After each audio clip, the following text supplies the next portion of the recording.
Pessoal, bom dia. Bom dia, professor.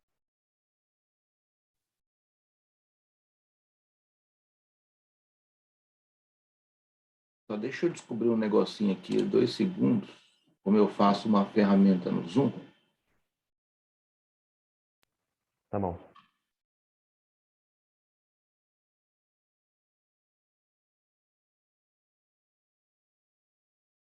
Ver se eu consigo.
Poxa vida, queria achar aqui como eu compartilho o vídeo.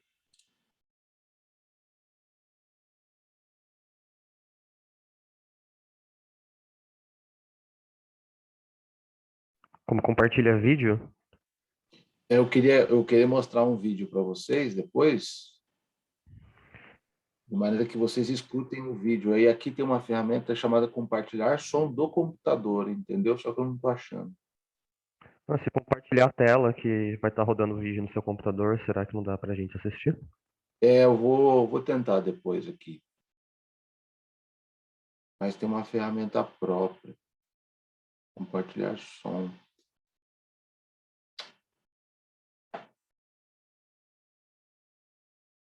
Espera a Fazul entrar, professor. Ela é expert em Zoom. Quem? A Fernanda, a representante. Entendi.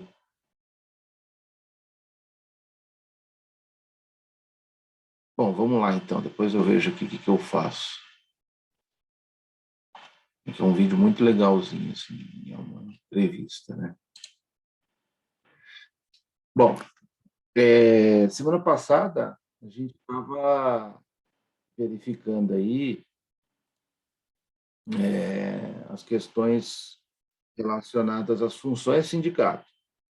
Aí a gente entra assim em dois em dois detalhezinhos, vamos dizer assim, né? Em duas situações, melhor dizendo, ou então, e eu tenho que voltar a repetir sobre isso, de todas as funções que a gente deu um en passant, a função política, a ética, a negocial, a função assistencial, a representativa e tudo mais, eu falei de uma função que eu falei que era a principal, era precípua, né? Era mais importante. Fora aquela definição de funções que o sindicato existe para coordenar e defender os interesses da categoria dos indivíduos no âmbito administrativo e no âmbito, não só no âmbito administrativo, como também no âmbito judicial, e essa seria a essência, ou então, portanto, a principal função, né, a função que eu extraio da própria essência do sindicato, eu disse que a outra função mais importante seria a função negocial, né? Seria a função negocial. E aí eu tenho que fazer duas colocações aqui. Primeiro que é assim, de um lado, eu tenho essa negociação coletiva que se cerca de um monte de situações para que se ela seja legal, vamos dizer assim, ou como ela é reconhecida, essa negociação coletiva no nosso ordenamento jurídico. Então, de um lado, eu tenho a negociação coletiva, né, como ela, para que ela seja reconhecida no ordenamento, ou como ela é admitida no negociamento jurídico, né, no ordenamento jurídico. Então, eu tenho, de um lado, a negociação coletiva própria, e, do outro lado, eu vou ter aqui, basicamente, conflitos coletivos. Só que eu posso adiantar para vocês que os conflitos antecedem a negociação. Então, conflitos coletivos, ou conflitos, basicamente, ou conflitos individuais também. É que a gente está olhando a perspectiva do direito sindical. E é isso que nos interessa aqui. E conflito coletivo, a gente no direito do trabalho, conflito individual, a gente no direito do trabalho é um pouco tolhido em formas de solução de conflito. Então, quando eu tenho uma negociação coletiva, eu pressuponho um conflito aqui. E pressuponho, antes da negociação, a solução do conflito. A solução do conflito. E aí, nós temos que avaliar algumas coisas do nosso ordenamento jurídico, que inclusive estão na Constituição Federal, inclusive é reconhecido pela doutrina, pela jurisprudência e tudo mais, no que tange a esses conflitos coletivos e soluções de conflito. Então, no que tange a conflitos coletivos e soluções de conflitos, nós temos que avaliar essa perspectiva aqui, né? Então, olhem só, antes de eu falar de negociação coletiva, que é uma das funções, eu me aprofundar um pouquinho mais em negociação, eu tenho que tratar aqui da matéria chamada, ou do tema chamada conflitos coletivos e soluções de conflitos. Então, a solução de um conflito e os próprios conflitos antecedem uma negociação coletiva. A solução de um conflito e os próprios conflitos antecedem uma negociação coletiva. Por que eles antecedem uma negociação coletiva? Primeiro, porque assim, eu tenho interesses.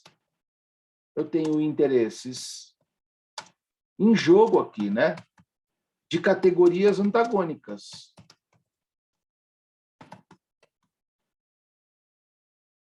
E, portanto, se elas são antagônicas, os conflitos também são antagônicos, são divergentes, não são convergentes, né? Então, interesses em jogos de categorias antagônicas, né? Interesses em jogo de categorias antagônicas. De um lado, você tem a categoria dos trabalhadores, a profissional, e de outro lado, você tem a categoria dos empregadores, a econômica. Para eu exemplificar esse conflito de interesses, eu tenho que, por exemplo, imaginar que na database da categoria, por exemplo, dos bancários, 1º de setembro de 2021, que foi agora, né? Na database da categoria, eu vou ter aqui o sindicato dos empregados ou o sindicato dos bancários, né, requerendo ou postulando um aumento de 10% de salário para recompor a inflação. E aqui eu tenho, por outro lado, a FEBRABAN dizendo, não, eu só vou dar 3% de aumento, que é o que eu posso. A economia está ruim, estamos em crise, etc. e tal. Então, há um conflito. Ainda que um conflito não seja um conflito na esfera do que a gente pode imaginar, porque a palavra conflito em si ela pode gerar uma série de imaginação, né? Um conflito armado, pode gerar um conflito agressivo. Não é esse conflito, basicamente. Pode ser, pode virar, obviamente. Mas eu estou dizendo aqui que há um conflito porque as categorias são antagônicas e, portanto, os interesses em jogo são antagônicos. Então, olhem só, e aí eu tenho interesses com relação ao meu bem jurídico, ao meu bem tutelado. Aquilo que eu já tenho ou aquilo que eu quero conquistar e aquilo que o outro cria uma resistência em me dar. Então, interesse com relação ao bem tutelado ou ao bem jurídico.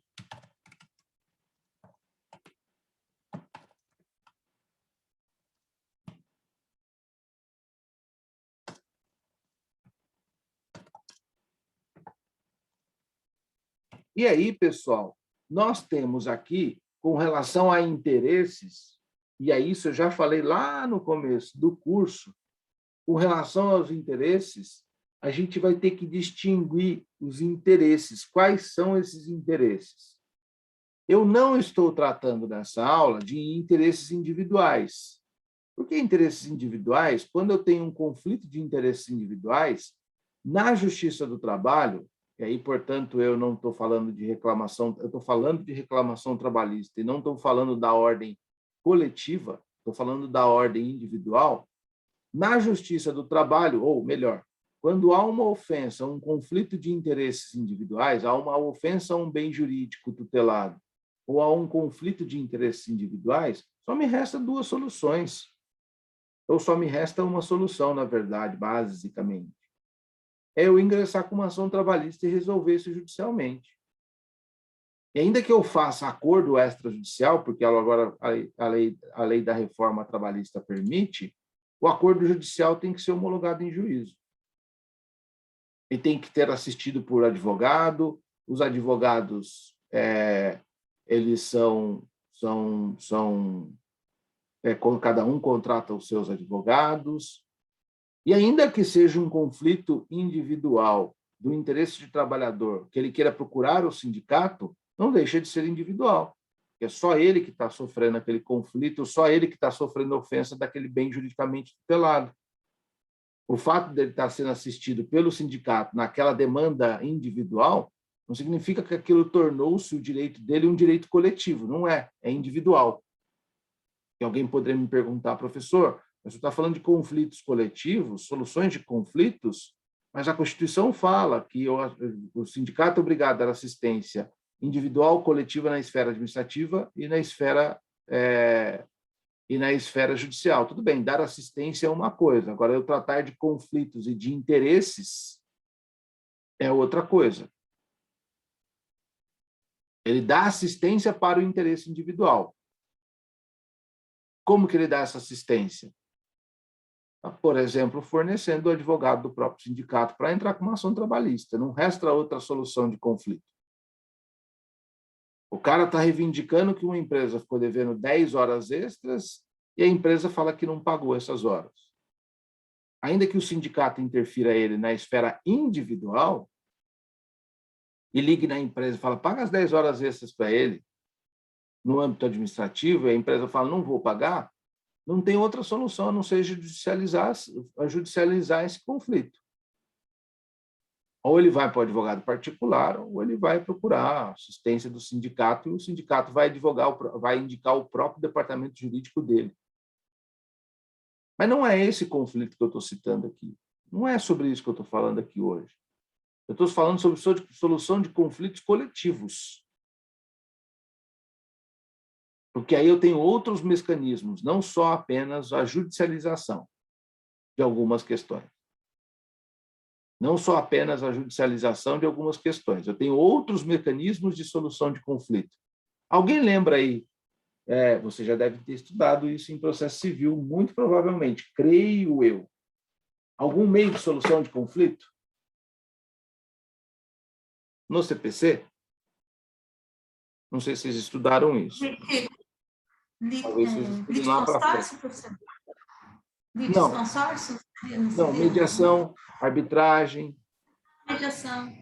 Eu pensei que o senhor estava falando de pessoas juntas. Não. Meios de solução de conflito. Então, olha só.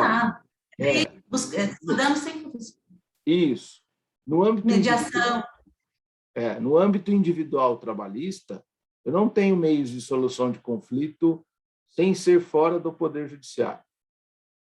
Talvez alguém possa pensar assim, a conciliação, a negociação extrajudicial, feita entre as partes, que agora a reforma permite isso, ela ainda assim tem que ser homologada em juízo. Então, não é um meio de solução de conflito extrajudicial, ela é judicial, porque a sentença de homologação depende do parecer de um judiciário. Na esfera individual, na reclamação trabalhista, na esfera individual, da relação individual de trabalho, não tem outro meio de solução de conflito a não ser judicializar isso. Não tem, não existe.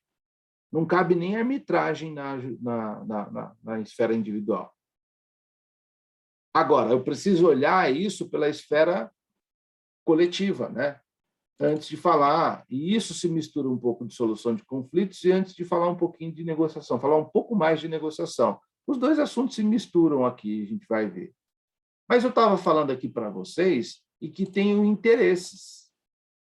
E aí eu volto naquele começo lá que eu falei, que são os meta, que eu falei lá no começo do semestre, os meta individuais, os interesses metas individuais. E interesses homogêneos, que são das categorias. Então, o que é isso? Esse daqui são todos interesses coletivos. São interesses coletivos. Só que eu tenho interesse coletivo, aqui para vocês imaginarem, ou da categoria, no âmbito do direito do trabalho, e eu tenho, estricto senso aqui, o interesse coletivo mesmo.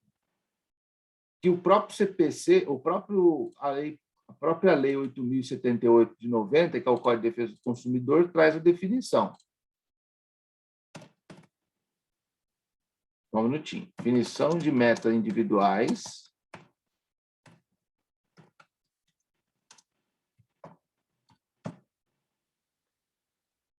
Aqui eu tenho, nessa perspectiva aqui também, eu tenho os interesses difusos. E aqui eu tenho também os interesses individuais homogêneos.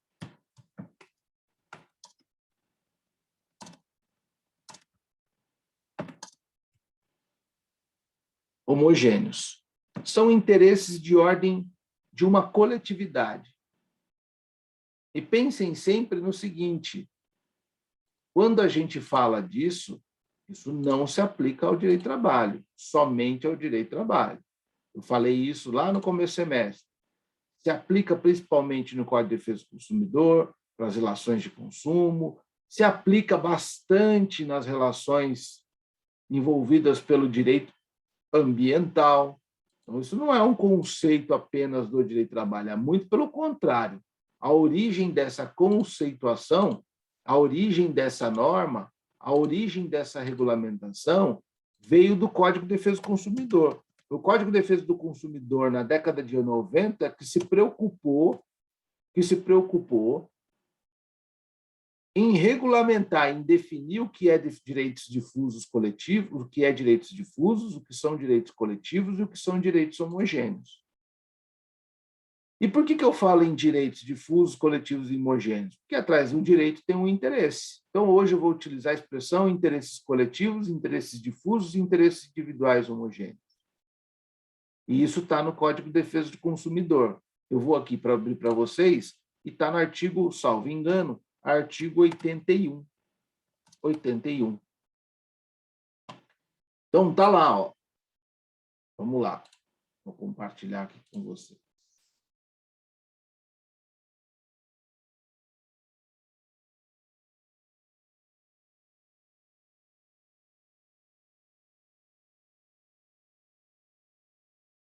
Então, está lá, ó. A defesa dos interesses e direitos dos consumidores e das vítimas poderá ser exercida em indivíduo, judicialmente ou a título coletivo. Então, isso que me interessa aqui hoje, para efeito do nosso estudo. A defesa coletiva será exercida quando se tratar, aí vem aqui, interesses, aí vem as definições, interesses difusos, interesses coletivos ou direitos, está vendo que ele utiliza a expressão direitos ou interesses? Interesses ou direitos individuais homogêneos. Aí no artigo 82 ele complementa aqui dizendo, para fins do artigo 81, parágrafo único, que foi parágrafo único, são legitimados concorrentemente. Aí ele vem falar quem são os legitimados aqui para defender os interesses. É lógico que aqui é o Código de Defesa do Consumidor, ele não está preocupado com o direito de trabalho, está preocupado com as relações de consumo, né? A gente está falando aqui de uma legislação da década de 90 aqui, 1990, exatamente, né? Então, a gente tem essa definição só trazida pelo Código de Defesa do Consumidor. E é importante que eu diga aqui para vocês.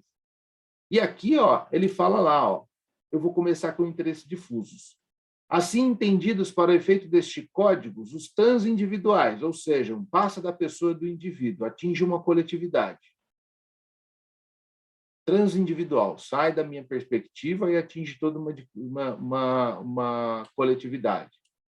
De natureza indivisível, ou seja, o direito ou o interesse tem natureza indivisível.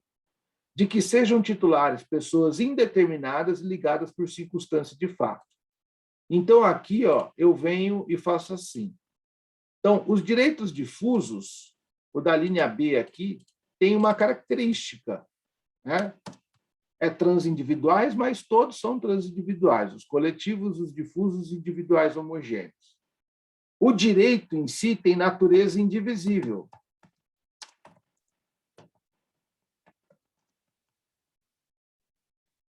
E mais, eu não consigo identificar o titular do direito.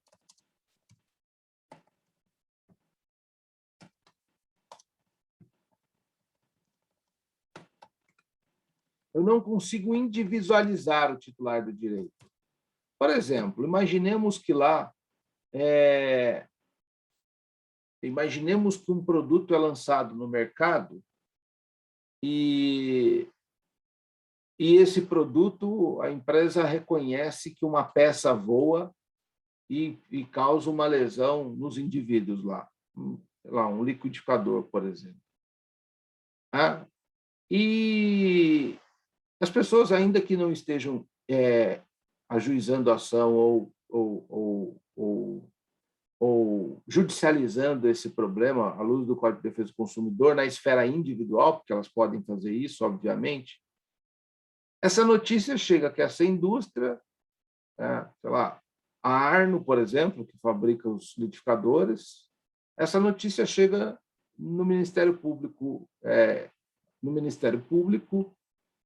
e o Ministério Público do Estado de São Paulo, sabendo dessa notícia, de que as peças voam e causam lesão nas pessoas, ingressa com uma ação civil pública para recolher todo esse lote defeituoso do mercado. Veja só, quando o Ministério Público sabe da notícia, ele não sabe efetivamente quem foi, ele não consegue, no Brasil inteiro, eu estou falando, pode ser o Ministério Público Federal, obviamente, né, porque ele tem essa competência, porque a competência é do Ministério Público no âmbito nacional, estadual, municipal e distrital, ele não sabe efetivamente os lesionados, né? Eles não sabem efetivamente quem são os lesionados. Isso no exemplo que eu dou aqui, para a gente não conseguir identificar o titular do direito, né? É como se fosse um recall aqui de carro também, né? Ele efetivamente não sabe quem são os lesionados. No recall de carro, por exemplo, eu não sei se aquele veículo já foi transferido para terceiros, para segundos, para terceiros, para quadra-terceiros, enfim, qual a cadeia. Eu preciso só acionar as pessoas dizendo assim, ó, quem tem um veículo da marca tal, do ano tal, com o número de chassi de tal a tal, por favor, comparecer às concessionárias para ajustar o airbag, porque o airbag tem causado acidentes e tem causado espirrar frações de peças de veículos que causam lesão. Então, por que a indústria faz isso, automobilística, ou qualquer outra indústria que faça recall, né? Porque justamente o interesse é difuso. Ela não sabe quem comprou o carro. Ela não tem esse controle de quem está com a mão daquele carro X, daquela marca Y, daquele ano Z e daquele número de chassis Y. Ela não consegue identificar o titular do direito nessa perspectiva. Por isso que o interesse é coletivo, né? Só que quando eu falo de interesses difusos, obviamente, eu tenho que pensar não só de não conseguir identificar do direito, eu tenho que identificar uma outra situação. A natureza do direito em si, ela é indivisível. Pois não, Isabel? Professor, eu entendi, tudo bem, no direito do consumidor, está perfeito para mim. Mas eu queria que o senhor trouxesse no trabalho. Quem é que vai visualizar esse defeito? É o sindicato, é o empregado? Como que fica no trabalho? Eu vou chegar lá. Agora, é o seguinte.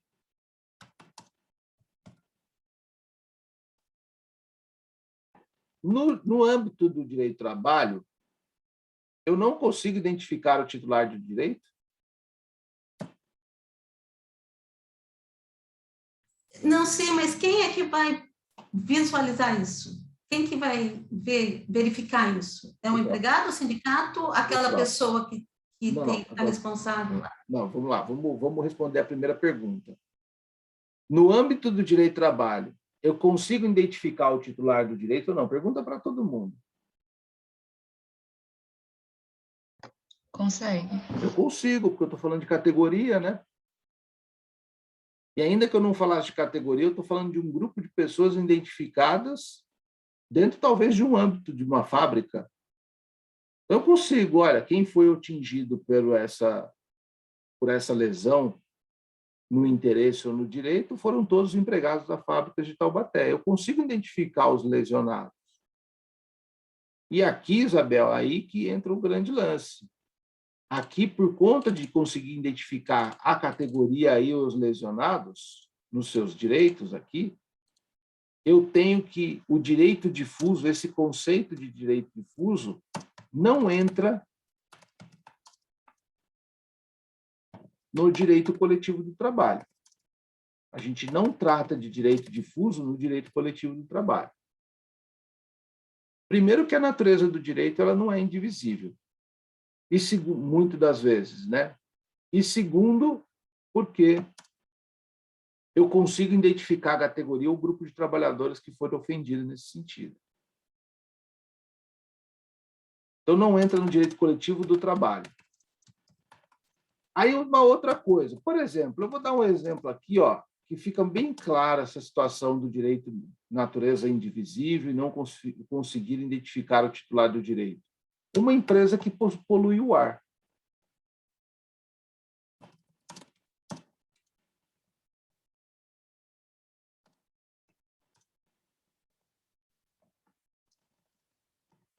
Por isso que aqui, olha, essa demanda pode ser ajuizada pelo Ministério Público e uma ação civil pública. O Ministério Público não tem como, ela constata que aquela empresa está poluindo o ar, por exemplo, na cidade de Taubaté e adjacências, uma empresa X instalada aqui, por exemplo, mas não consegue identificar nem o grupo de lesionados, nem quem é o titular desse direito, que está no ar, a poluição. Alguém poderia falar, mas os membros da cidade de Taubaté, mas a gente não sabe se chega até Tremembé, essa poluição, de maneira que ela afeta as pessoas. Quem mora no Parque Três Marias está mais afetado de quem mora no Belém. A gente não consegue identificar isso. E a natureza é indivisível do direito. Eu não consigo identificar qual foi a minha lesão em termos de direito. Eu sofri um dano moral? Não sei nem se eu estou sendo afetado pelaquela poluição de ar. Então, é nessa perspectiva o direito difuso. Aí, respondendo a pergunta da Isabel. Bom, primeiro que eu não tenho direito difuso, mas ainda que se eu tivesse aplicando no direito do trabalho o conceito de direito coletivo e o conceito de direito individual homogêneo, aí a titularidade de reivindicar para a coletividade seria do próprio Ministério Público do Trabalho, e aí o papel principal dos sindicatos, né, Isabel? Em ação coletiva. O Ministério Público do Trabalho também teria legitimidade para entrar com a ação civil pública, mas o sindicato também tem legitimidade para entrar com a ação civil pública e, de acordo com alguns doutrinadores, outros acham que ele não tem legitimidade para a ação civil pública, mas, de qualquer forma, é reconhecido de forma unânime que os sindicatos podem fazer uma ação coletiva para a proteção da categoria e dessa coletividade. Certo? Beleza. Então, beleza. Então, aqui, olha só. Direitos coletivos. Direitos coletivos. Então, eu vou lá na lei novamente, e a gente vai dar uma lidinha aqui no artigo. Direitos coletivos. Direitos coletivos ou interesses, assim entendidos para efeito deste código, os transindividuais, ou seja, passam da pessoa do indivíduo, de natureza indivisível, de que o titular do grupo ou da categoria ou da classe de pessoas ligadas entre si com a parte contrária por uma relação jurídica base. Opa, aí mudou um pouco agora o texto aqui. Mudou um pouco agora o texto aqui. Então, está falando assim, de natureza indivisível,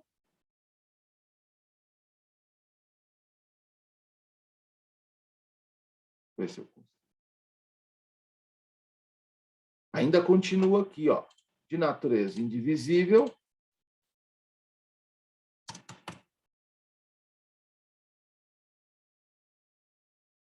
só que agora eu consigo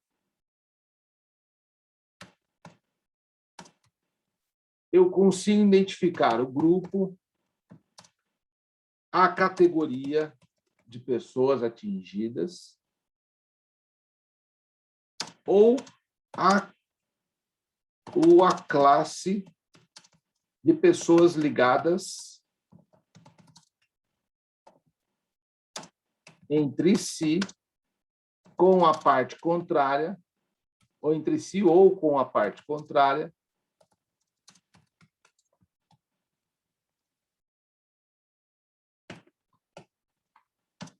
por uma relação jurídica base. Qual é essa relação jurídica base?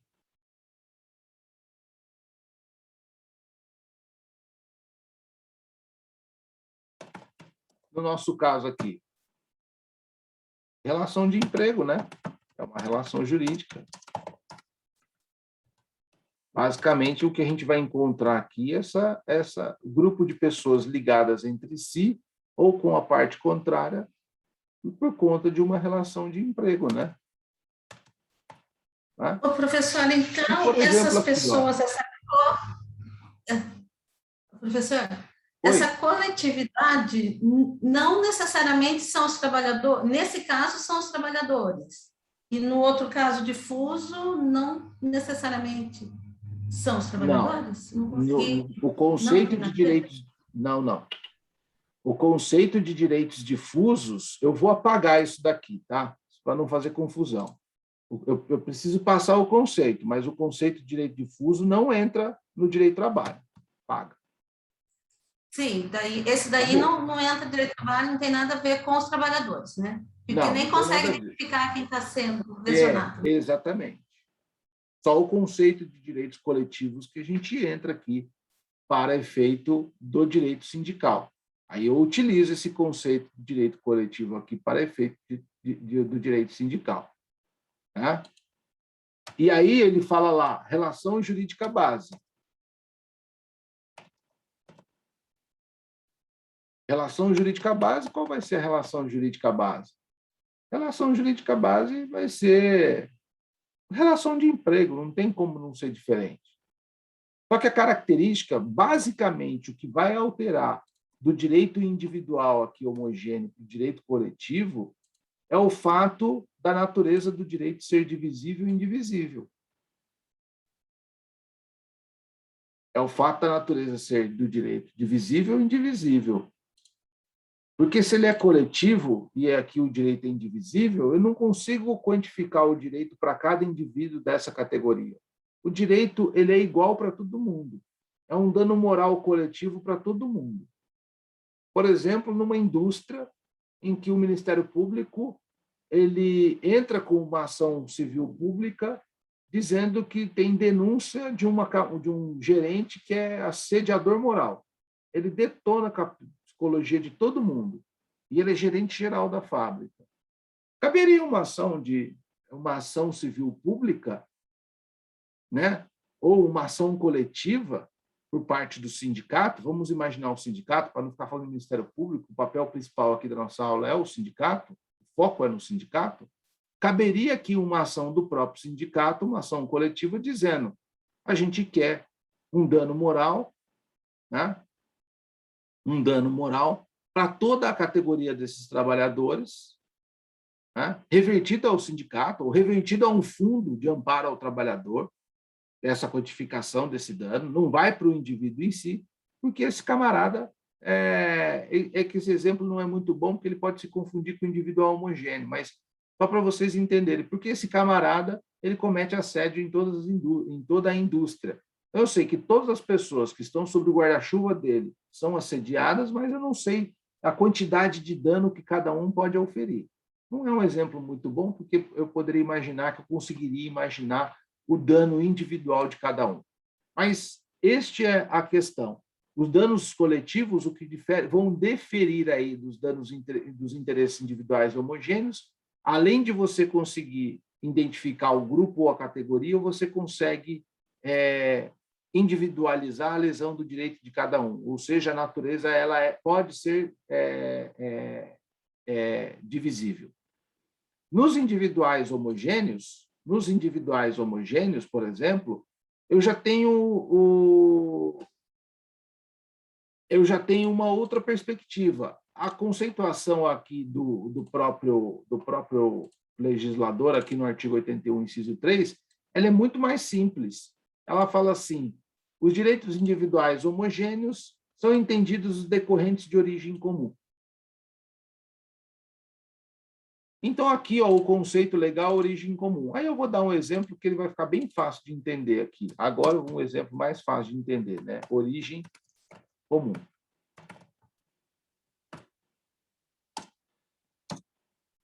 Exemplo. Setor B da indústria VW. Nesse setor B da indústria VW, nós temos 30 trabalhadores em condições periculosas, porque todos trabalham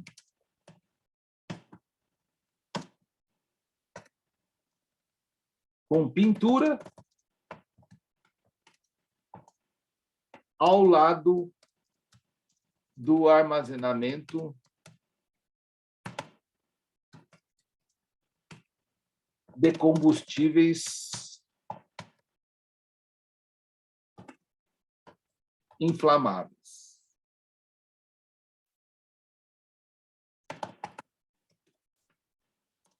Vamos dizer aqui 1 tonelada.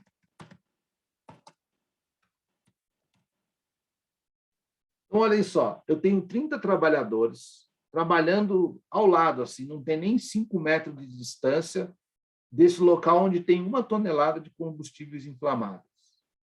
E esse pessoal aqui, ó, ninguém recebe adicional de periculosidade. Então, eu tenho um direito individual homogêneo. Por que ele é homogêneo? Porque eu identifico a mesma situação em todo mundo. Todos eles trabalham próximo ao estanque de 1 tonelada de litros de combustíveis inflamáveis e, de acordo com a NR16, todos eles teriam direito ao adicional de periculosidade. Então, eu identifico o grupo. Qual é o grupo? Os 30 trabalhadores que trabalham no setor B. Mas, além de identificar o grupo, eu posso identificar a pessoa. Por isso que o direito é divisível. Eu posso pegar aqui no meio desses 30, o Lúcio, por exemplo, e o Lúcio fala assim, eu vou entrar com uma RT trabalhista, uma reclamação trabalhista, reivindicando meus 30% de adicional de periculosidade. Por isso que a natureza do direito aqui não se fala em indivisível.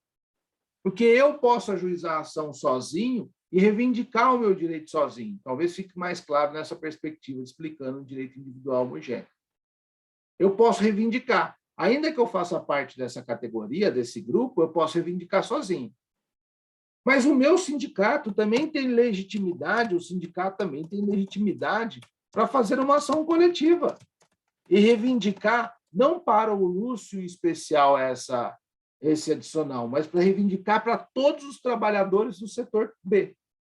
Então, o sindicato entra com uma ação dizendo assim, eu, substituto processual da categoria de metalúrgicos de Taubaté, estou ingressando com uma ação contra a indústria VW de Taubaté, relacionado a todos os trabalhadores do setor B que trabalham ao lado do tanque de combustível com 1 tonelada de combustível armazenado, que são combustíveis inflamáveis, e postulo adicional de periculosidade. O juiz não quer nem saber, num primeiro momento, quem são esses trabalhadores. Ele vai acolher a ação, porque o interesse é individual homogêneo e tem uma origem comum. Qual é a origem comum? Aqui não é uma relação jurídica que liga eles. Basicamente, lógico, que tem uma relação jurídica por trás, mas eu não tenho foco primeiro nessa relação jurídica. A origem comum é todos os trabalhadores se trabalharem no setor B e estarem expostos ao adicional de periculosidade. E eu consigo... A origem comum é o fato, professor? Oi? A origem comum é o fato. Fato, exatamente. Origem comum do próprio fato. E eu consigo individualizar. Eu consigo, ao invés de eu entrar com a ação, o sindicato entrar com uma ação coletiva, eu também tenho direito a entrar com a ação individual. Pois não, Jurandir?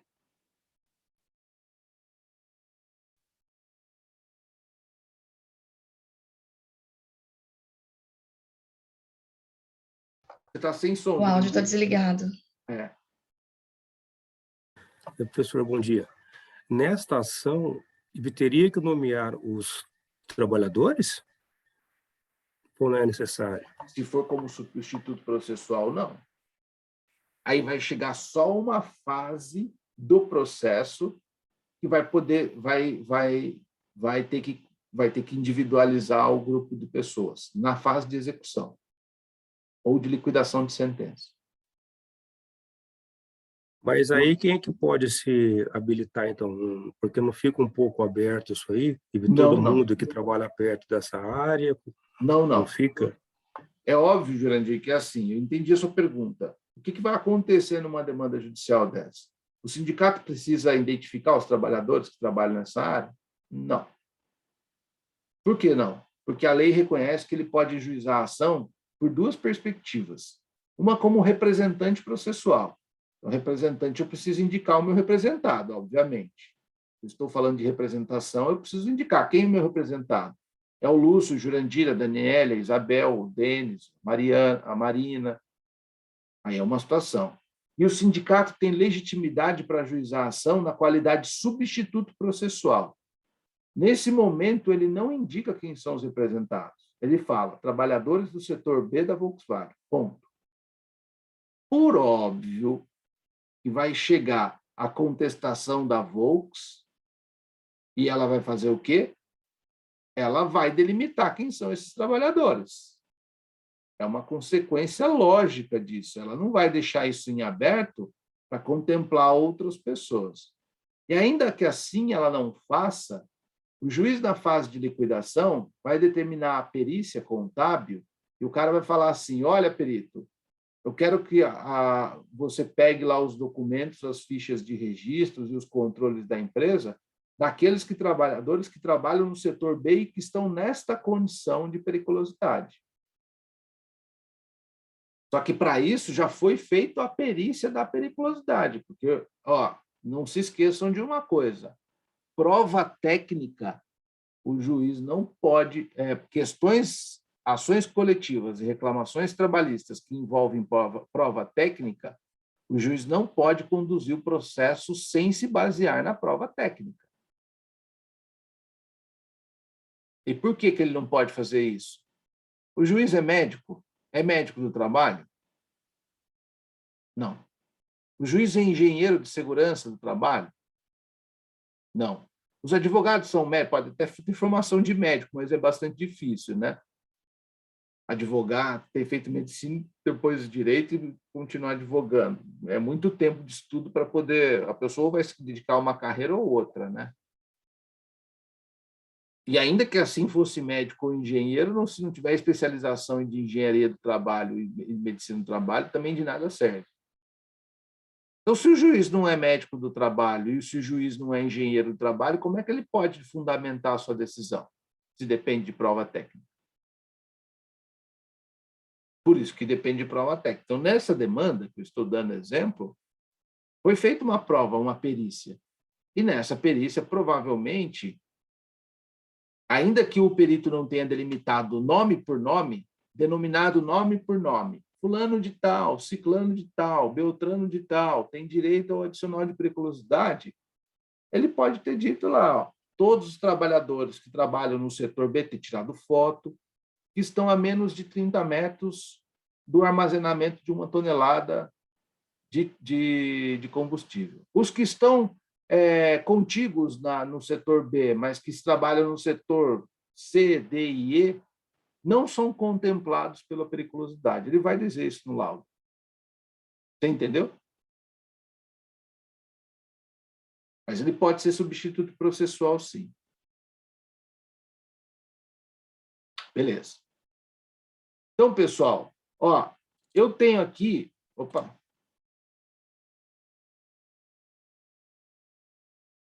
Então, pessoal, a gente tem que ter... Vocês vão rever esses conceitos em legislação de Código de Defesa do Consumidor, tá? Não se preocupem nesse sentido, mas vocês vão rever esse conceito do Código de Defesa do Consumidor aqui, novamente, quando vocês tiverem essa aula lá. Então, natureza indivisível aqui, eu posso dizer que ela é igual a não consigo mensurar o dano de cada indivíduo. Não consigo mensurar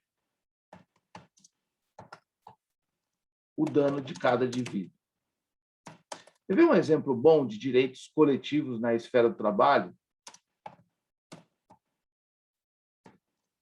Um exemplo bom, uma determinada empresa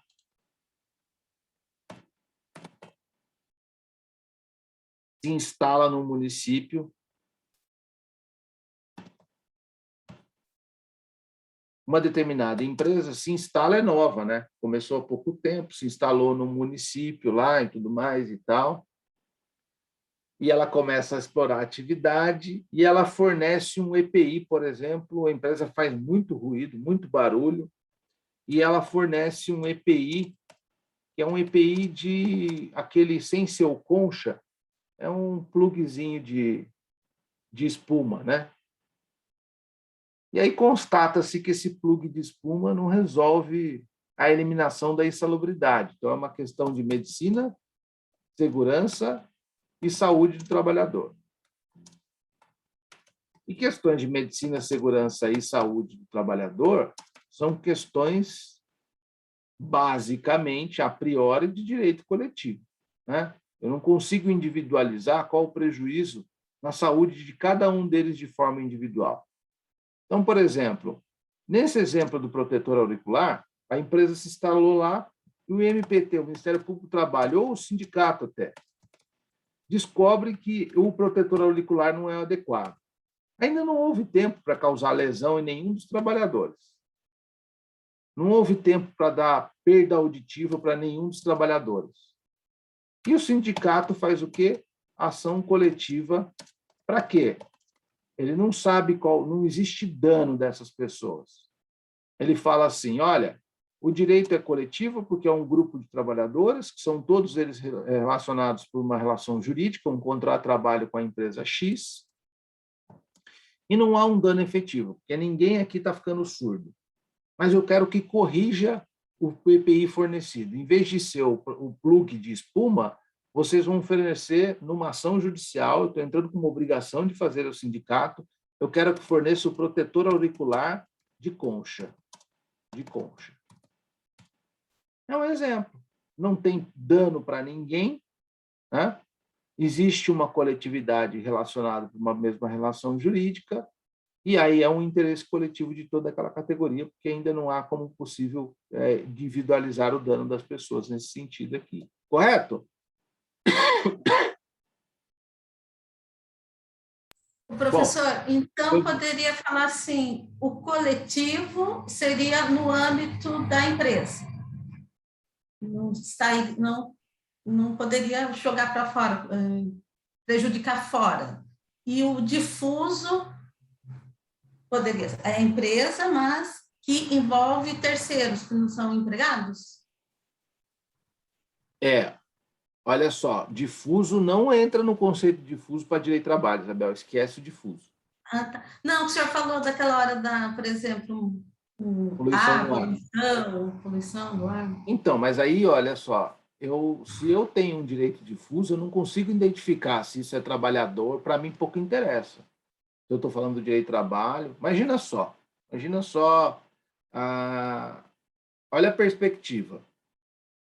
Se eu não consigo identificar, não caiu a barragem da Samarco lá, da Samarco?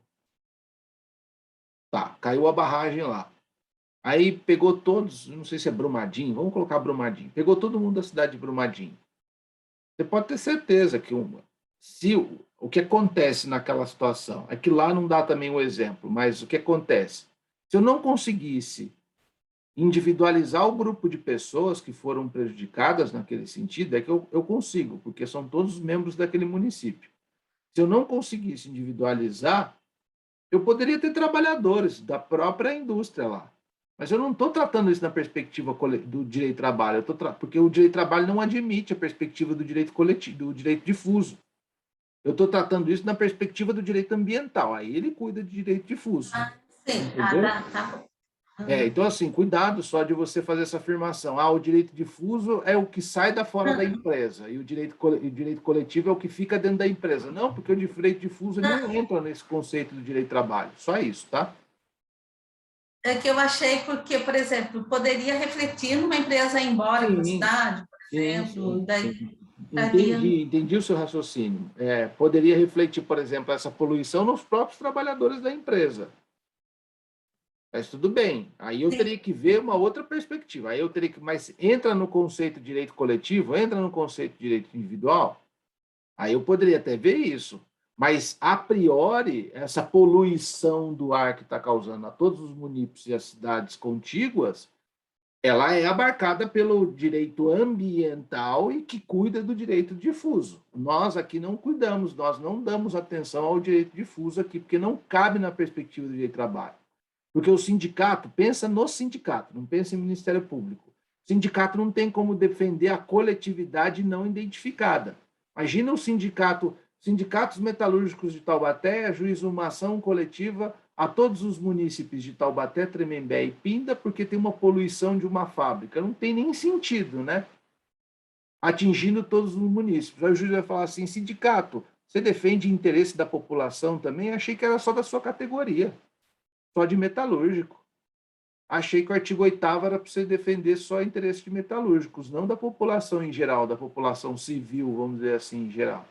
Por isso que não cabe, né? Não tem cabimento o direito difuso no direito de trabalho, tá bom? Beleza. Bom, pessoal, e aqui, olha, eu vou trazer um conceitinho do José Cláudio Monteiro de Brito Filho sobre o que é conflito, antes de entrar basicamente no questões de conflito. Então, conflitos que envolvem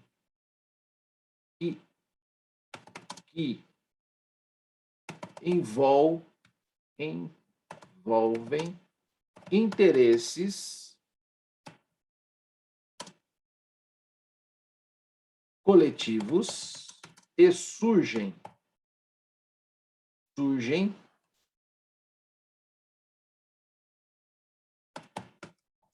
em decorrência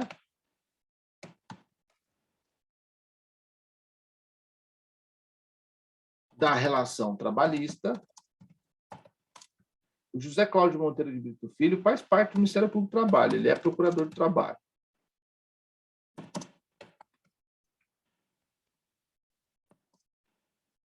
É claro, em sua dimensão coletiva.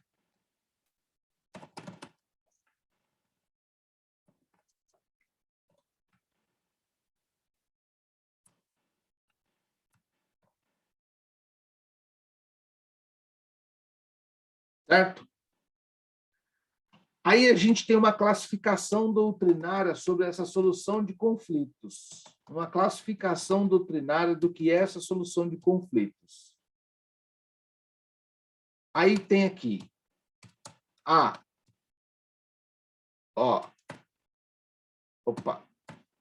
Eita.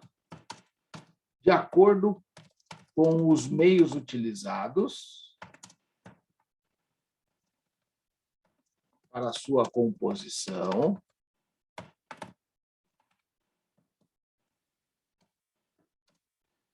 de acordo com a motivação,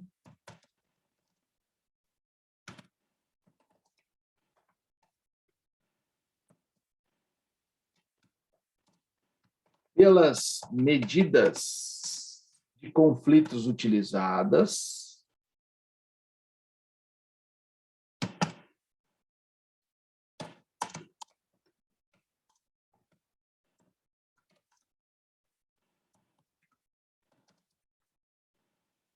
e quanto à finalidade, quanto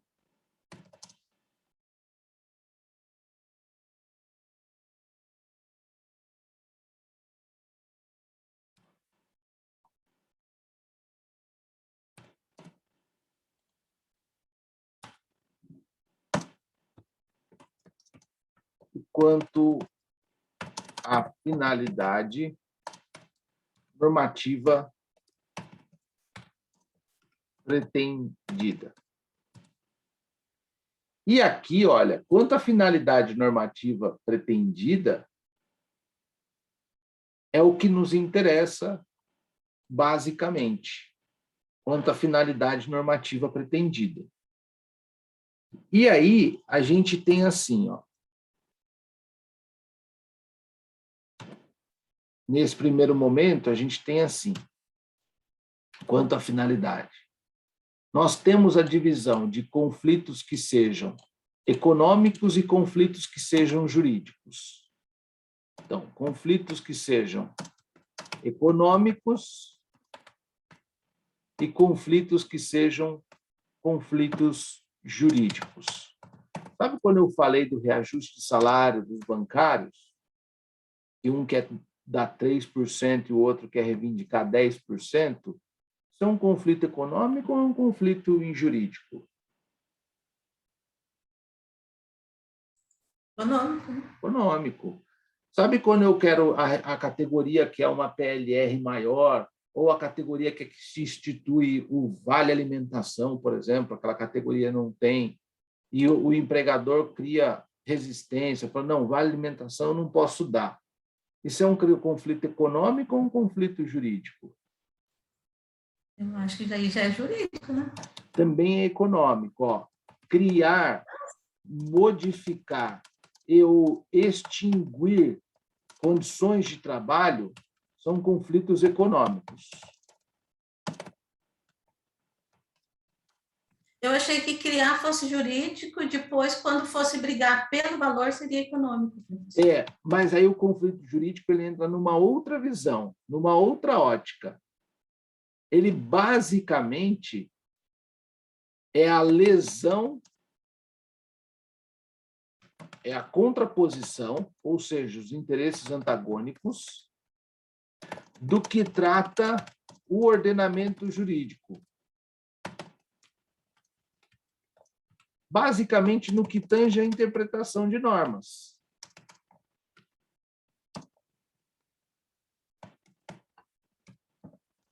Algumas vezes, imaginemos que a convenção coletiva não foi tão bem redigida e dá uma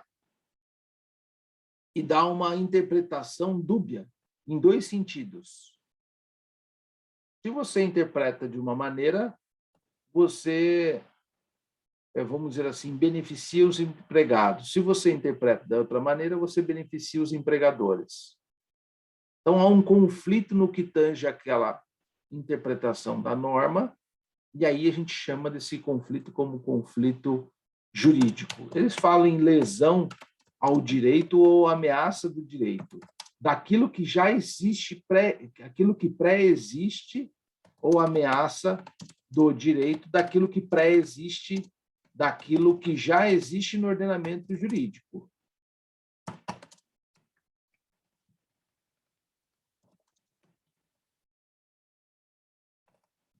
Jurídico. Beleza? Bom, é importante que eu diga isso daqui. É óbvio que, na prática, a gente não vê muito essas questões de conflitos na ordem coletiva no âmbito jurídico. A gente vê no âmbito econômico, né? Que é onde mexe mesmo efetivamente com o bolso e com as condições de trabalho. Né? Então, assim, na prática, o que a gente vê é isso. Tá? Agora, quais são os meios de solução de conflito? Foi aquilo que eu falei no começo da aula. Os meios de solução de conflito. Os meios de solução de conflito, a gente tem o judicial, no âmbito coletivo do trabalho. O judicial. Eu vou colocar conciliação aqui e mediação.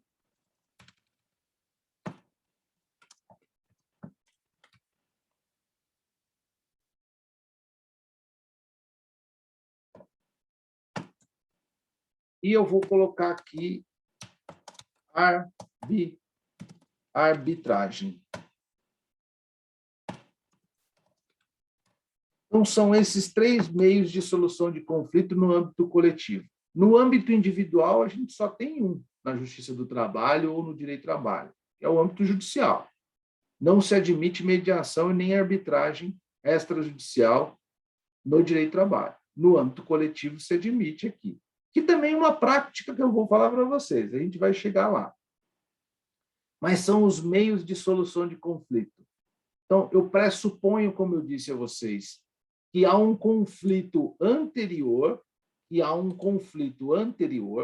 eu preciso solucionar esse conflito. Eu utilizo essas ferramentas, que são a judicialização, a conciliação, a mediação ou a arbitragem. E isso vai me revelar o quê? A própria negociação.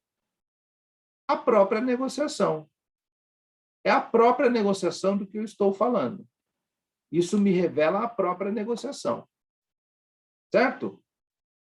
Agora, pessoal, é o seguinte, eu preciso dizer para vocês um assunto que eu acho interessante, confesso que há pouco tempo eu ouvi falar disso, e eu fiquei assim, eu não li o livro dessa pessoa ainda, e eu vou tentar aqui, mas se ficar ruim, a gente desencana. Que aí era o que eu estava tentando fazer aqui no começo da aula. E existe em Harvard, salvo engano, eu não sei muito dessa matéria, mas enfim, né? Começou nos Estados Unidos uma matéria que parece que é em graduação ou já em pós-graduação, chamada negociação. E por que eu estou trazendo isso? Isso é na perspectiva do direito coletivo? Não, é na perspectiva de qualquer negociação da nossa vida. E tem um autor, e tem um livro que é, assim, quem se interessar, eu fiquei de comprar o livro, ainda não comprei, não li, que é o William Ury, que ele fala assim, é o livro Como Chegar ao Sim. William Ury. Não é autoajuda, não é nada disso.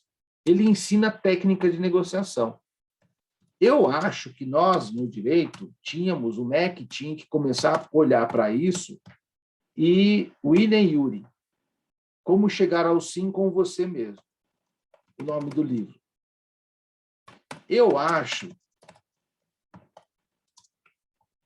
é o nome do livro dele, eu acho que todo mundo tinha que ter uma matéria, nem que seja em um semestre, de técnicas de negociação, para quem faz direito. Porque a negociação envolve a gente em todos os ramos, tanto no judicial quanto no extrajudicial. Algumas pessoas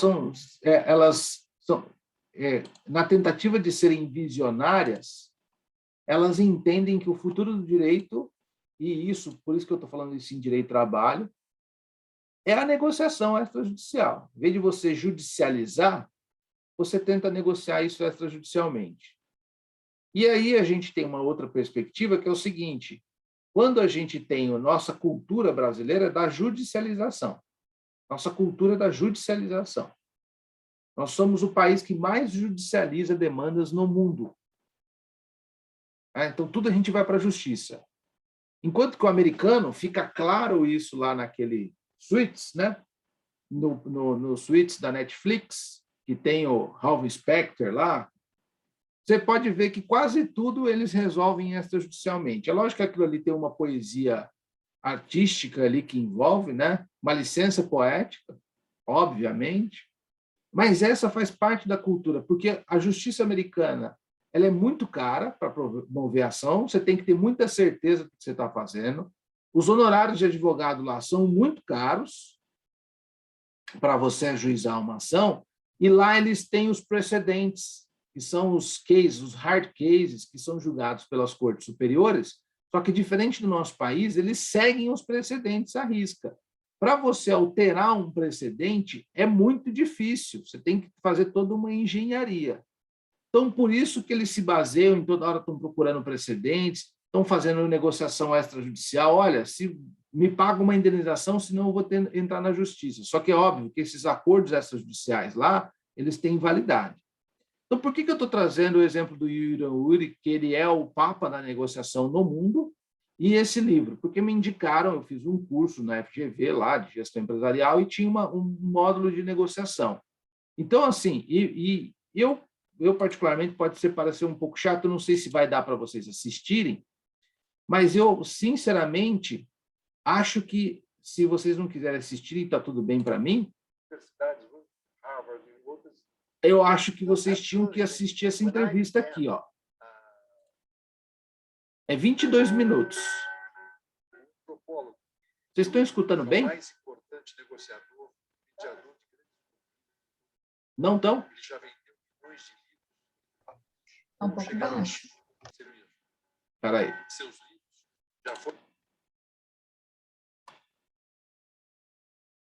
Está baixo, mas está claro, Dani? Para mim tá cortando, professor. A mim também não estou conseguindo ouvir, não ouvi nada, professor. Tá, deixa eu ver se eu consigo aqui. É a Fernanda, que é top aí do Zoom.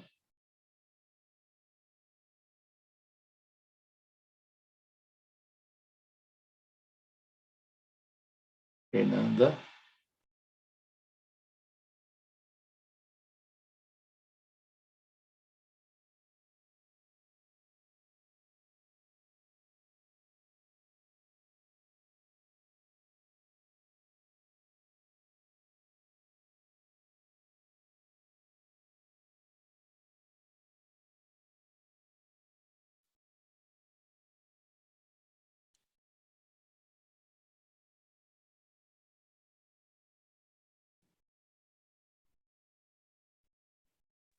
Gente, Só um minutinho, que eu só estou tentando arrumar aqui o Zoom.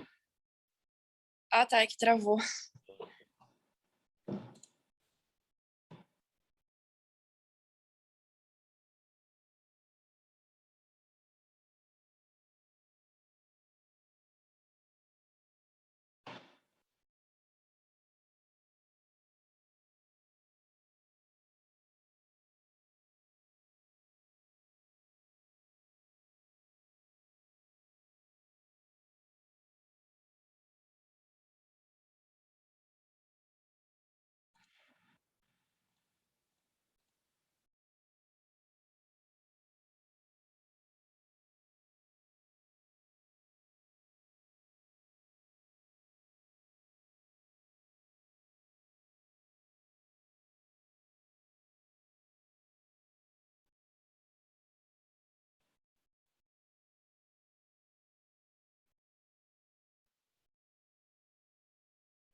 Não vou conseguir aqui, ó, porque aqui, vamos ver aqui que eu fiz aqui, ver se vai dar certo.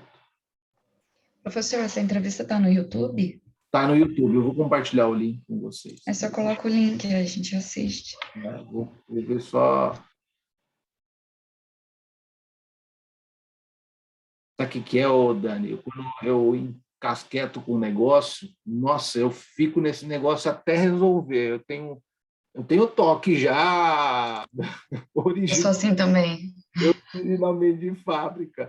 Isso você não sabe o quanto que me atrapalha. Vira pessoal, né? Enquanto não resolve. Aí eu fuço, eu viro bicho até eu descobrir o negócio. Às vezes eu não consigo.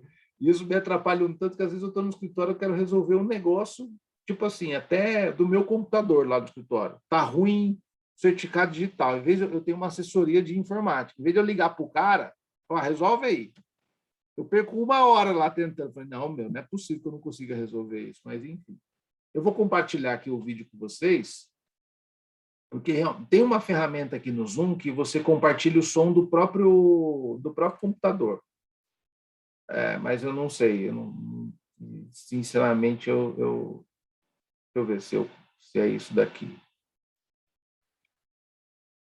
Professor, para você compartilhar seu som, você tira ele da tela, fecha, para de compartilhar a tela, daí agora você compartilha, depois que você parar o compartilhamento, você clica em compartilhar de novo a tela, só que do lado esquerdo embaixo, quando você vai compartilhar, aparece Share Sound.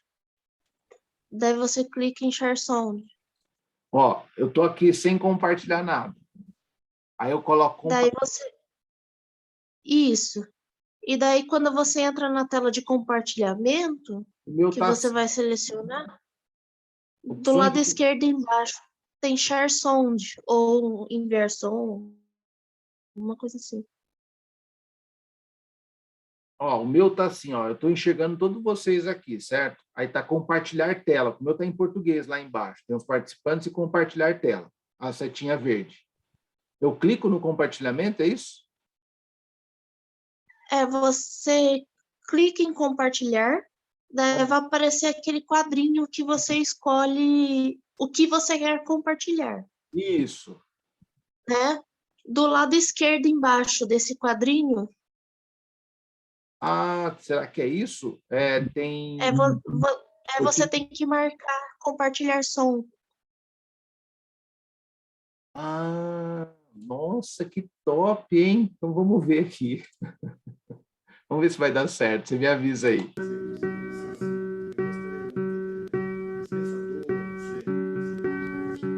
O antropólogo William Ury é o mais importante negociador e mediador de grandes conflitos em todo o mundo. Ele já vendeu milhões de livros, entre eles Como Chegar ao Sim com Você Mesmo. Seus livros já foram traduzidos em 34 idiomas. Professor, muito prazer, muito obrigado por me receber aqui em São Paulo, no escritório de um amigo comum nosso, Alexandre. Queria que o senhor contasse um pouquinho da sua história, como é que o senhor caminhou para esse lado das negociações, sua formação. Yeah, well, I was trained as an anthropologist, which is a student of human beings, and human beings engage in a lot of conflicts. And I was also born in the shadow of the atomic bomb, and so I was always wondering, why are we getting into such a conflict, my country, the United States, and the Soviet Union, and imperiling the future of humanity? So that's what got me interested in negotiation. 1962, no? 1962, the Cuban Missile Crisis, you know, if that crisis had gone slightly differently, we wouldn't be talking right now. Essa foi sua primeira experiência teórica? Well, it woke me up, but then I had the privilege, I worked for many years during the 1980s, helping the United States and the Soviet government build what are called nuclear risk reduction centers, which are places where you can communicate to avoid a war by accident, by mistake. And one of the things we studied was the Cuban Missile Crisis, and we brought met people who were the surviving participants in the Cuban crisis in Moscow together in 1989. People like Robert McNamara, McGeorge Bundy, Andrei Gromyko, Anatoly Dobrinin, and asked what really Eles happened. estavam todos envolvidos? Todos. All the way around the table, we had them together to ask what really happened. How did we survive? E o que aconteceu? Well, it was amazing because it was a little bit tense at first, you know, because still the time of communism and people weren't used to talking. But Guerra Fria. But McNamara broke the ice. He said, you know, if I had been in your shoes, I might have assumed too, like you, that the United States was going to attack Cuba. So I understand what you did in bringing nuclear missiles. So immediately that began to relax, which is to me one of the very important things in negotiation, which is to put yourself in the other side's shoes. If you make that first step, then you can begin to create an atmosphere in which you can begin to reach an agreement. O que você chama de colocar na varanda. Yeah, exactly. It's to me the foundation of successful negotiation is to imagine you're negotiating on a stage like this, a piece of theater. Part of your mind goes to a mental or an emotional balcony, which is a place of calm, of perspective, of clarity, where you can see the picture and you can remember what is most important to you. Voltando à questão de mísseis de Cuba, quem foi mais importante, o Khrushchev ou o Kennedy nessa?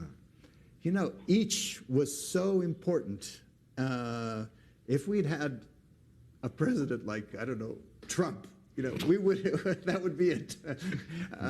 But Kennedy was acutely aware. He had just read a history of how World War I had begun and how no one really wanted that war, but the war happened. And so he was very sensitive to how things might happen. And Khrushchev had been in World War II. And he wrote a personal letter to Kennedy during the crisis in which he said, I've seen the guns, the tanks roll in my lifetime. And he said it's like a knot. He gave this analogy. It's like a knot. And there's a rope, and there's a knot in the rope, and we're now pulling on it. And at some point, the only way we can cut it is with a sword of war. So they were speaking to each other, and they were both trying to find a way out of this crisis. And it was only by luck, really, and good statesmanship by both men, that we were able to survive.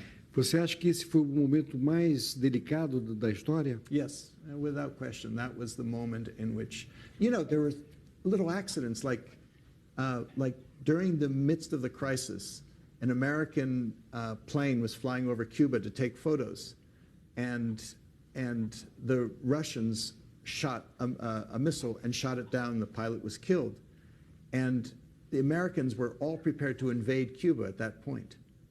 And we thought that in the United States, in Washington, they thought, oh, that was a deliberate decision by Khrushchev. But no, we talked to the general, and he just saw the plane on his radar screen. He was in Cuba for 2 minutes, and he just decided by himself to do it.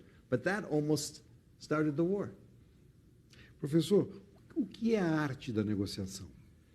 The art of negotiation, to me, is, what's negotiation? It's something that we do, everyone does all the time. We're all negotiators. We may not realize it. It's simply back and forth communication, like we're doing right now, except we're trying to reach some kind of agreement. And in that simple sense, we're negotiating with our children, with our spouses, with our friends, with our partners, our colleagues, our bosses, our employees.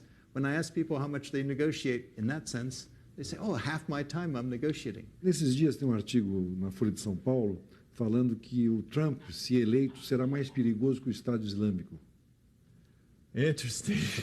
Well, you know, I mean, the thing is, in one sense, it's true because he has, if he became president of the United States, he's the president of the most powerful nation on the planet. ISIS, however difficult it is and however dangerous it is a few tens of thousands of people, but the United States could do a lot more in the hands of the wrong person. Eu sei que você chegou da Suíça há pouco tempo e conversou com muita gente, sírios, sobre essa questão do Estado Islâmico. Essa é uma questão praticamente inegociável hoje, né? It is, but it is and it isn't, because first of all, we have to negotiate to build a coalition to defeat ISIS, to deal with ISIS. And we also have to apply the same principles of negotiation to ISIS. We have to understand, why are they attracting tens of thousands of young people to their cause? If we don't put ourselves in their shoes, understand what the attraction is, we're never going to be able to combat the phenomenon. Eles têm um produto, né? Um produto.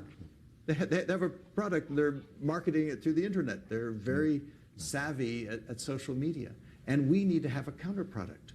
What can attract people? What can give young people the sense of meaning, the sense of making a better world that ISIS is appealing to? Quais são os grandes, na sua opinião, negociadores da história? Mandela, certamente? Mandela, for sure. I had a privilege of going to South Africa.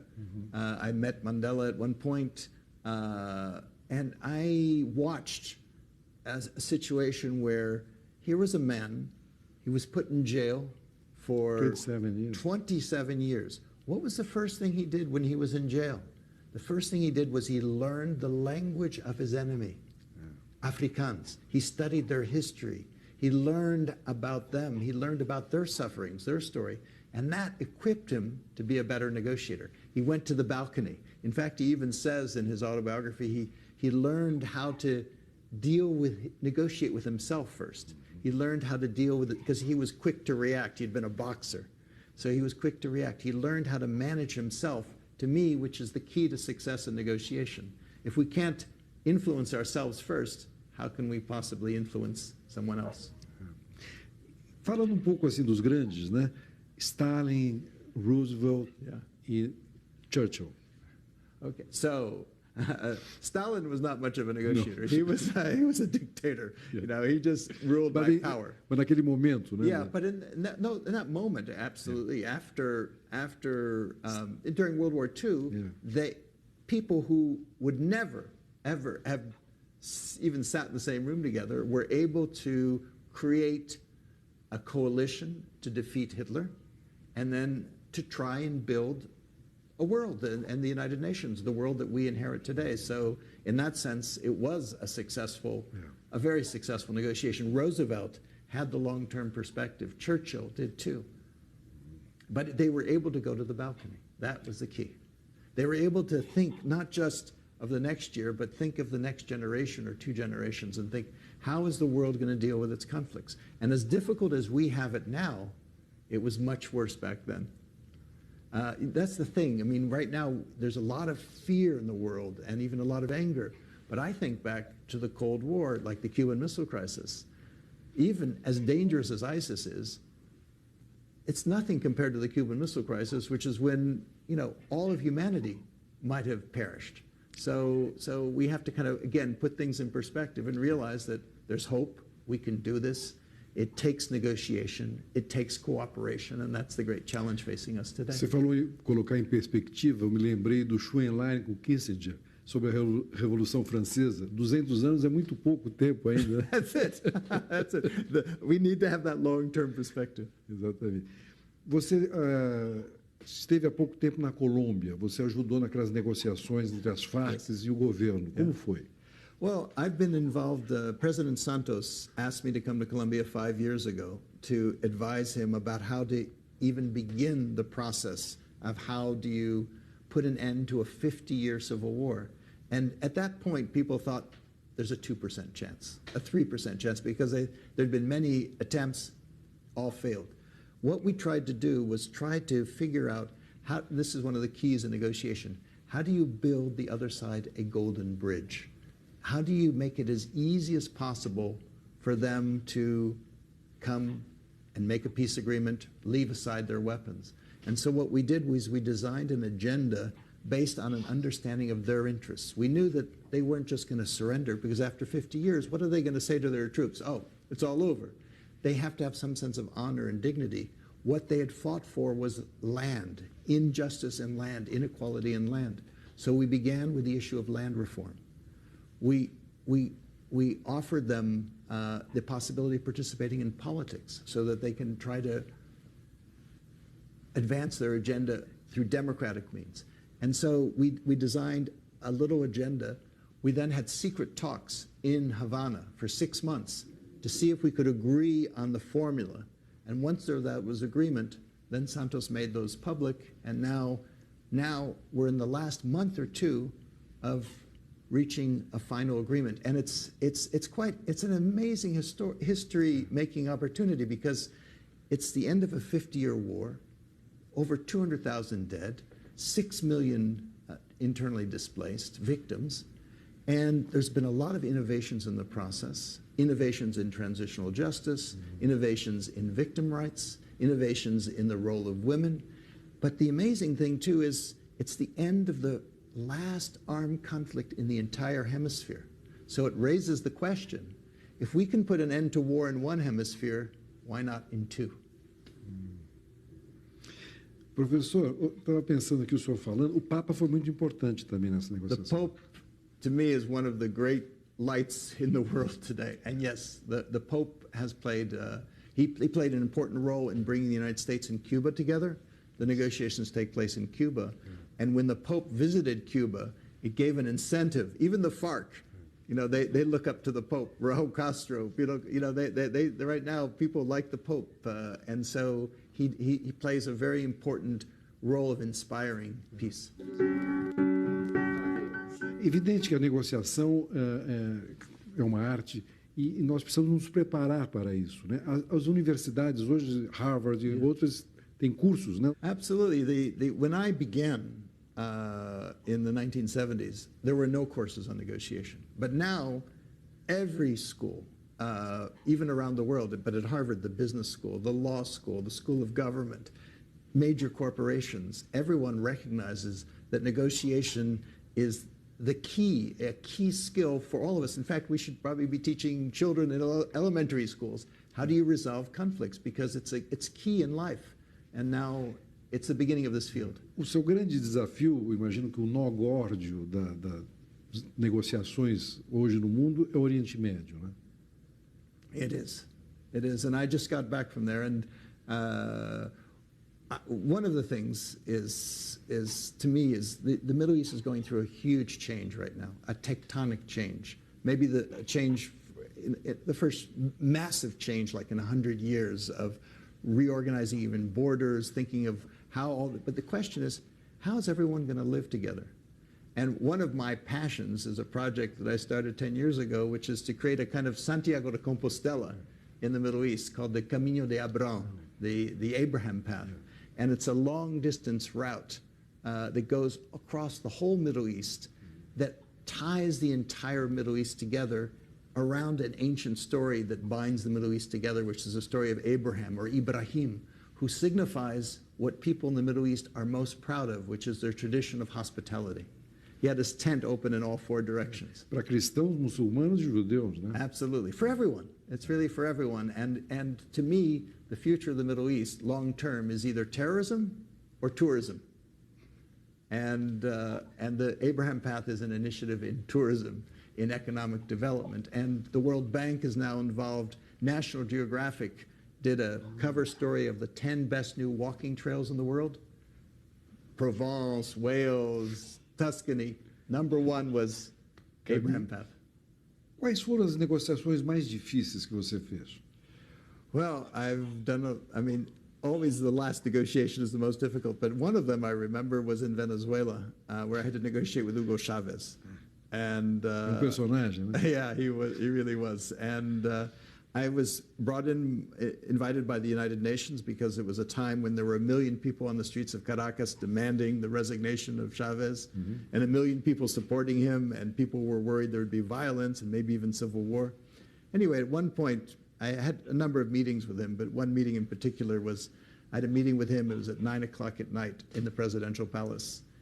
And he liked to meet at night, and 10 o'clock, 11 o'clock, midnight, finally I'm ushered in to see him. And I expect to find him all alone, but he's got his entire cabinet. He says, here, have a seat. Tell me, what do you think of the situation here in Venezuela? And I said, Mr. President, I've been speaking to your ministers, I've been speaking to the opposition, and I think there's been a little bit of progress. Well, that was the wrong thing to say, because he said, what? You're not seeing the dirty tricks those traitors are up to? Americano. Exactly, you're naive, you're foolish. He proceeded to lean very close to my face like this, maybe very close to my face, and shouted for approximately 30 minutes. And I was going, you know, all this work down the drain. But then I had a chance to go to the balcony for a moment and ask myself, because I was thinking, I'm not a fool, whatever. Is it really going to be in my interest, which is peace, to get into an argument with the president of Venezuela? So I said no. So I just listened to him, which is key in negotiation, just listen. So I just listened for 30 minutes, nodding my head. And after 30 minutes, I watched his shoulders sink a little bit. And so he said to me in a very weary tone of voice, so Yuri, what should I do? That's the sound of a human mind opening. That's when he was a little bit ready to hear something. Before that, he was just angry. And so I said, Mr. President, I think the entire country needs to go to the balcony, because after all, last Christmas, it was just before Christmas, all the festivities were canceled because of the crisis. Why don't you just declare a tregua, a truce, give everyone a truce for 3 weeks? He said, that's an excellent idea. I'm going to propose that in my next speech. His mood had entirely shifted, and he said, over Christmas, I want you to come with me and travel around the country. And then he thought for a moment, he said, but you're a mediator, maybe that wouldn't be so good to always be seen in my company. But no problem, I'll give you a disguise. His mood had completely shifted, and what I learned from that is the greatest power that we have is the power not to react, the power to go to the balcony, the power to listen. That's what can transform the situation. Outro seu grande amigo é o Jim Carter, né? Yes, I am a great admirer and a friend of his. I just visited him. Foi presidente que não se reelegeu, mas foi grande presidente do ponto de vista política externa, né? Absolutely. Everywhere. He was in the Middle East. América Latina? Yeah, here, Brazil? Absolutely. With his human rights and democracy, he saved thousands and thousands of lives and paved the way for democracy. I think helped support the possibility of democracy that we now see throughout Latin America. O que você diria para casal que estivesse brigando, homem e mulher? Essa é a briga mais difícil, né? Sim, absolutely. It's true.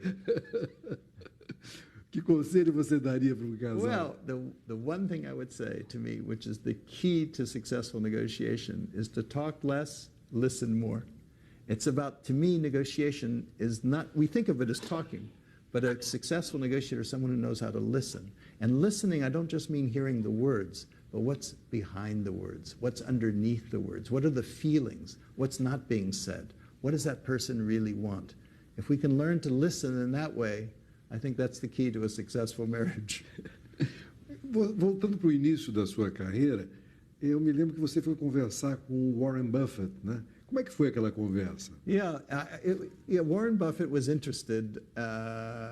He was interested in the nuclear issue because he was worried. He told me, it's like there's a huge vat of marbles. They're all white, but there's one black one. And each time we have a crisis, we're reaching in and we're picking out a marble. Sometime we're going to pick out the wrong marble, the black marble.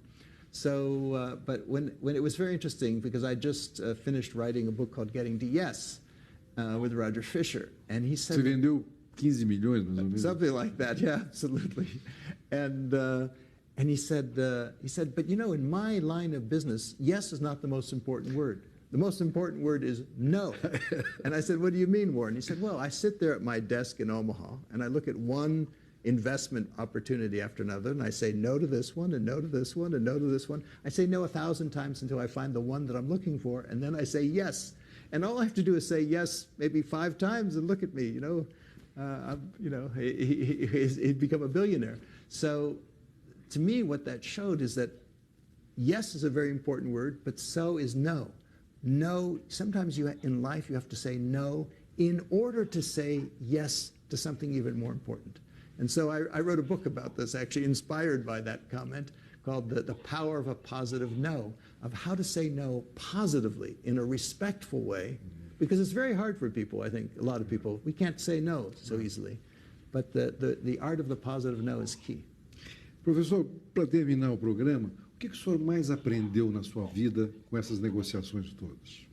I think, probably the biggest lesson I've learned in the end, because I focused on negotiation, I focused on negotiating with extremely difficult people, in difficult situations, but maybe the most important lesson I've learned is that the person who's most difficult that we ever have to deal with in life is the person is right here, is the person I look in the mirror every morning. It's the person you look at the mirror. If we can learn to turn ourselves from an internal enemy into an internal friend, if we can learn to get to yes with ourselves, then it'll be a lot easier to get to yes with others. Muito obrigado.